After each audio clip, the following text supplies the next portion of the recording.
Bismillahirrahmanirrahim. Assalamualaikum warahmatullahi wabarakatuh. Pada kali ini saya akan membagikan sebuah kisah tentang Al-Rabi' bin Ziyad Al-Farizi.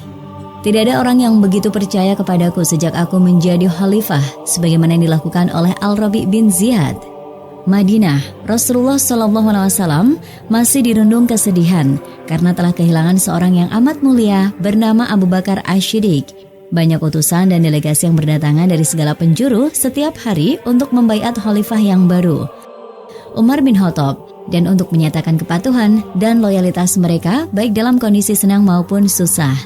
Pada suatu pagi, datanglah delegasi dari Bahrain untuk menghadap Amirul Mukminin dan beberapa rombongan delegasi yang lainnya. Umar Al-Faruq radhiyallahu anhu senang sekali mendengar pembicaraan para delegasi dengan harapan ia akan mendapatkan nasihat yang bermanfaat, ide yang berguna atau nasihat bagi Allah, kitabnya, dan bagi umat muslim secara keseluruhan. Ia meminta beberapa orang dari para hadirin saat itu untuk berbicara. Akan tetapi apa yang mereka sampaikan tidak begitu berarti. Kemudian Khalifah menoleh kepada seorang pria yang beliau duga sebagai orang baik. Kemudian beliau menoleh ke arahnya dan berkata, "Ungkapkanlah pendapatmu." Kemudian pria tadi memuji Allah dan berkata, "Ya Amirul Mukminin, amanat umat yang telah Anda emban ini tiada lain merupakan ujian Allah yang ditimpakan kepadamu. Maka bertakwalah kepada Allah atas amanah ini. Ketahuilah olehmu, andai ada seekor domba tersesat di tepi sungai Eufrat, maka pasti engkau akan ditanyakan di hari kiamat nanti tentang domba tadi." Maka menangislah Umar dengan suara yang keras lalu berkata, "Tidak ada orang yang berkata jujur kepadaku sejak aku menjadi khalifah sebagaimana yang telah ia lakukan. Siapakah dirimu?" Ia menjawab, "Al-Rabi' bin Ziyad Al-Farizi." Umar bertanya, "Apakah engkau saudaranya Al-Muhajir bin Ziyad?" Rabi' menjawab, "Benar." Begitu pertemuan itu berakhir, Umar lalu memanggil Abu Musa Al-Asy'ari dan berkata, "Selidiklah siapa sebenarnya Rabi' bin Ziyad. Jika ia adalah seorang sahabat, maka pada dirinya terdapat kebaikan yang banyak dan ia dapat membantu kita dalam mengemban tugas ini.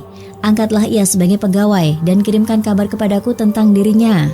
Tidak berlangsung lama setelah itu, Abu Musa Al-Asy'ari menyiapkan sebuah pasukan untuk menaklukkan Manazir yang terletak di daerah Al-Ahwaz berdasarkan perintah khalifah. Abu Musa Al-Asy'ari mengajak serta Rabi' bin Ziyad dan saudaranya yang bernama Al-Muhajir. Abu Musa Al-Asy'ari berhasil mengepung Manazir dan melakukan sebuah peperangan melawan penduduknya dengan begitu keras yang jarang terjadi peperangan sedemikian keras. Pasukan musyrikin menunjukkan kekuatan dan keteguhan yang amat hebat yang tidak pernah terbersit sebelumnya, sehingga banyak sekali korban berguguran di pihak muslimin yang tak pernah diperkirakan.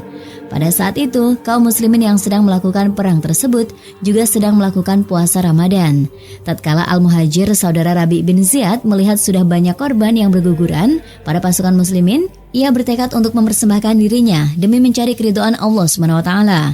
Al-Muhajir lalu melumurkan badannya dengan wewangian kematian dan mengenakan kain kafan. Lalu ia berwasiat kepada saudaranya. Lalu datanglah Rabi' menghadap Abu Musa dan berkata, "Al-Muhajir telah bertekad untuk mempersembahkan jiwanya mati di dalam perang dan saat ini ia masih berpuasa." Pasukan muslimin semuanya sudah begitu menderita akibat ganasnya perang dan laparnya berpuasa, sehingga melemahkan semangat mereka. Namun mereka masih saja tidak mau berbuka. "Apa pendapatmu?" Abu Musa Al-Asy'ari langsung berdiri dan menyerukan kepada pasukannya, "Wahai ma'syaral muslimin, aku bersumpah agar mereka yang berpuasa agar lekas berbuka atau tidak usah ikut berperang." Kemudian Abu Musa minum dari tempat minum yang ia bawa agar prajurit yang lain mau mengikuti apa yang telah ia kerjakan. Begitu Al-Muhajir mendengar seruan Abu Musa, maka ia langsung meminum seteguk air dan berkata, "Demi Allah, aku tidak minum air tersebut karena merasa haus. Akan tetapi aku meminumnya demi memenuhi sumpah pemimpinku." Kemudian ia menghunuskan pedangnya dan mulai menerobos barisan musuh dan ia menghadapi banyak musuh dengan tanpa rasa takut dan gentar. Begitu ia masuk menerobos pasukan musuh, lalu mereka segera menyerang Al-Muhajir dari segala penjuru dan menebaskan pedang mereka dari depan dan dari belakang tubuhnya, sehingga ia pun menemui ajalnya. Kemudian para musuh tadi memenggal kepala Al-Muhajir, lalu memancangkannya pada sebuah tempat yang tinggi di medan pertempuran. Rabi' lalu melihat kepala saudaranya itu dan berkata, "Amat beruntung engkau dan berhak mendapatkan tempat kembali yang terbaik. Demi Allah, aku akan membalas dendam untukmu dan untuk semua korban yang gugur di pihak muslimin, insya Allah."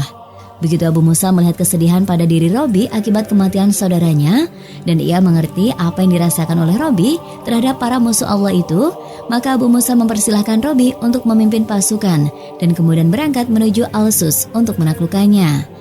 Robi beserta pasukannya menyerang pasukan musyrikin bagaikan serangan angin topan yang kencang. Mereka menghancurkan pertahanan mereka bagaikan bebatuan yang jatuh dari dataran tinggi akibat longsor. Robi dan pasukannya berhasil memporak-porandakan barisan musuh dan melemahkan kekuatan mereka.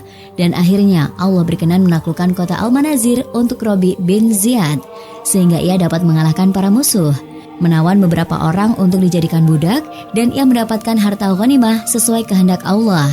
Bersinarlah bintang Robi bin Ziyad setelah peperangan Manazir dan namanya mulai disebut orang. Dia pun menjadi salah seorang panglima ternama yang diharapkan untuk menyelesaikan tugas-tugas berat. Saat pasukan muslimin berniat untuk menaklukkan negeri Sigistan, mereka menunjuk Robi untuk menjadi panglima pasukan, dan mereka menaruh harapan kepadanya untuk dapat meraih kemenangan atas izin Allah. Berangkatlah Robi bin Ziyad bersama para pasukannya untuk berjuang di jalan Allah SWT ke negeri Sigistan, melintasi sebuah padang pasir yang panjangnya 75 farsah, yang sering membuat para hewan penunggang padang pasir sering merasa keletihan. Hal pertama yang ia jumpai di sana adalah Rustak Zalik yang terletak di perbatasan Sigistan, dan ini merupakan sebuah rustak yang dipenuhi oleh istana-istana yang besar dan dikelilingi oleh benteng-benteng yang tinggi. Banyak sekali terdapat kenikmatan di dalamnya dan memiliki banyak buah. Panglima yang cerdas ini mengirimkan beberapa orang spionasenya untuk menyusup ke dalam Rustak Zalik sebelum ia tiba di sana. Rabi telah mengetahui bahwa penduduk Rustak Zalik sebentar lagi akan mengadakan sebuah festival. Maka Robi memutuskan untuk terus memantau aktivitas penduduk tadi dan akan menyerang mereka dengan tiba-tiba pada malam festival saat mereka sedang tidak siaga. Kemudian Robi akan menebas leher mereka dan mengalahkan mereka dengan mudah. Akhirnya Robi berhasil menawan 20.000 tawanan dan salah seorang duhkan mereka juga turut menjadi tawanannya. Di antara para tawanan terdapat beberapa orang budak milik duhkan, dan didapati bahwa mereka telah membawakan 300.000 dirham untuk dibawakan kepada tuannya. Al-Robi lalu berkata kepadanya, "Dari mana harta ini?" Ia menjawab, "Dari salah satu kampung, wahai tuan." Robi bertanya, "Apakah sebuah kampung dapat memberikan harta sedemikian banyak kepadanya setiap tahun?" Ia menjawab, "Benar." Robi bertanya keheranan, "Bagaimana caranya?" Ia menjawab, "Dengan kapak, arit, dan keringat kami." Begitu peperangan usai, sang duhkan menghadap Robi untuk menawarkan tebusan dirinya dan keluarganya. Robi lalu berkata kepadanya, "Aku akan membebaskanmu dengan tebusan, jikalau engkau mampu membayarkan fidyah kepada kaum muslimin." Ia bertanya, "Berapa yang kau mau?" Robi berkata, "Tancapkanlah tombak ini di tanah, lalu datangkanlah emas dan perak setinggi ini." Ia berkata, "Baiklah, aku menerimanya." Kemudian ia mengeluarkan dari tempat penyimpanannya emas dan perak, lalu menuangkannya sehingga menutupi tombak yang dipancangkan. Robi bin Ziyad beserta pasukannya semakin kuat di negeri Sigistan. Maka benteng-benteng kuat di sana seperti dedaunan pohon yang berguguran ditiup angin kencang. Maka para penduduk desa dan kota segera menyambut kedatangannya untuk meminta rasa aman dan tunduk kepadanya, sebelum Robi mengacungkan pedangnya di hadapan wajah mereka. Dan akhirnya hingga Robi mencapai kota Zarang, ibu kota Sigistan. Di sana ternyata musuh sudah menyiapkan segala kemampuannya, dan mereka sudah menyiapkan beberapa pasukan untuk menghadapi pasukan Robi. Untuk menghadapi pasukan muslimin, mereka rupanya telah menggunakan banyak bantuan. Pihak musuh telah bertekad untuk memukul Robi dan pasukannya mundur dari kota tersebut dan mengusir pasukan muslimin dari Sigistan meski berapapun biaya yang mesti dikeluarkan. Maka berlangsunglah pertempuran yang sengit antara pasukan Robi melawan para musuhnya dengan begitu ganas yang masing-masing pihak berharap akan banyaknya korban berjatuhan di pihak musuh. Begitu nampak awal tanda kemenangan di pihak muslimin, Marbazan, negeri yang dikenal dengan nama Barwis, berusaha untuk melakukan perdamaian dengan Robi. Selagi Marbazan tadi memiliki kekuatan, dan ia berharap akan mendapatkan persyaratan yang terbaik bagi dirinya dan bagi kaumnya. Maka Marbazan tadi mengirimkan seorang utusan untuk meminta Robi membuat janji bertemu dengannya dan untuk merundingkan perdamaian. Robi memerintahkan beberapa orang prajuritnya untuk menyiapkan sebuah tempat untuk menyambut Barwis. Ia juga memerintahkan mereka untuk menumpukan bangkai-bangkai pasukan Persia di sekeliling tempat pertemuan, sebagaimana ia menyuruh para prajuritnya untuk meletakkan bangkai-bangkai lain secara tak beraturan pada pinggiran jalan yang akan dilintasi Barwis. Dan Robi adalah seorang yang berpostur tinggi, memiliki kepala yang besar, berkulit coklat, berbadan besar yang dapat membuat gentar orang yang memandangnya. Begitu Barwis menemuinya, ia langsung gemetar karena merasa takut kepadanya. Hatinya semakin takut dengan pemandangan yang penuh dengan bangkai manusia dan itu membuatnya takut mendekat ke arah Robi. Ia begitu merasa takut dan tidak berani berjabatan tangan dengan Robi. Barwis berbicara dengan suara terbata-bata kepada Robi. Barwis melakukan perundingan dengan Robi yang keputusannya adalah bahwa Barwis harus memberikan 1000 budak yang membawa pada setiap kepala mereka sebuah piala dari emas. Maka Robi menerimanya dan siap berdamai dengan Barwis atas jizyah ini. Pada keesokan harinya, Robi bin Ziyad memasuki kota tersebut yang dikelilingi oleh rombongan yang solih yang meneriakan kalimat tahlil dan takbir. Hari itu adalah sebuah hari yang bersejarah dari sekian hari milik Allah. Robi bin Ziyad menjadi pedang terhunus di tangan pasukan muslimin yang mampu menebas para musuh-musuh Allah. Robi berhasil menaklukkan banyak kota bagi pasukan muslimin dan menjadi wali gubernur mereka pada beberapa wilayah sehingga hal ini diketahui oleh Bani Umayyah yang kemudian membuat Muawiyah bin Abu Sufyan mengangkatnya sebagai seorang wali di Khurasan. Padahal ia sendiri tidak begitu senang dengan wilayah tersebut.